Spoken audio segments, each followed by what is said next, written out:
बकुलपुर गांव में पूजा नाम की एक गरीब लड़की थी जो अपनी माँ शांति के साथ उसकी झोपड़ी में रहती थी। उसकी माँ काफी बीमार रहती थी। एक दिन पूजा अपनी माँ को दवाई देते हुए कहती है, माँ ये लो, उठो और दवाई खा लो। रोज रोज इस बीमारी में पड़े रहने से तो अच्छा होता कि भगवान मुझे अपने पास ही बुला लेता। तुम ऐसी बातें क्यों करती हो माँ? तुम जानती हो ना तुम्हारे अलावा मेरा इस दुनिया में कोई नहीं है। तुम ही तो मेरे सिर की छत हो माँ। अगर तुझे कुछ हो गया तो फिर मैं कैसे जीऊंगी? इसीलिए तो चाहती हूँ कि जल्दी से तेरा घर बस जाए।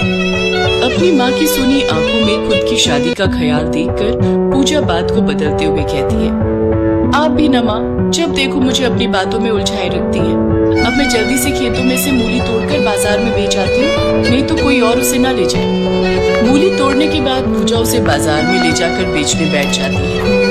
ले लो ताजी मूली, ताजी ताजी मूली ले लो।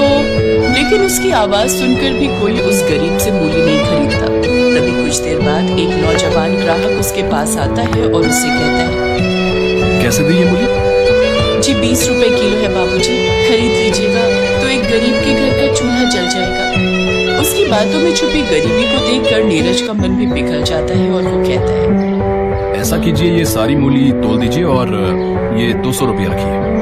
नीरज की दरियादिली देखकर पूजा का उदास चेहरा खुशी से भर जाता है और वो खुश होकर नीरज से कहती है, बहुत बहुत शुक्रिया साहब आपका। आज आपकी वजह से मैं अपनी बीमार माँ को भरपेट खाना खिला सकूंगी, साथ ही उनके लिए थोड़ी दवाई भी ले लूंगी। ऐसे ही कई दिन बीतते जाते हैं और नीरज अब रोज पूजा से आकर मूली खरीद कर ले जाता है। धीरे धीरे दोनों में जान पहचान हुई और दोनों दोस्त बन गए। फिर एक दिन नीरज पूजा के घर की दहलीज तक आ पहुंचा। अरे साहब, आप यहाँ अंदर आइए, हमारे इस गरीब खाने में आपका स्वागत है। नीरज अंदर जाता है और पूजा की माँ के पैर छूकर कहता है, प्रणाम।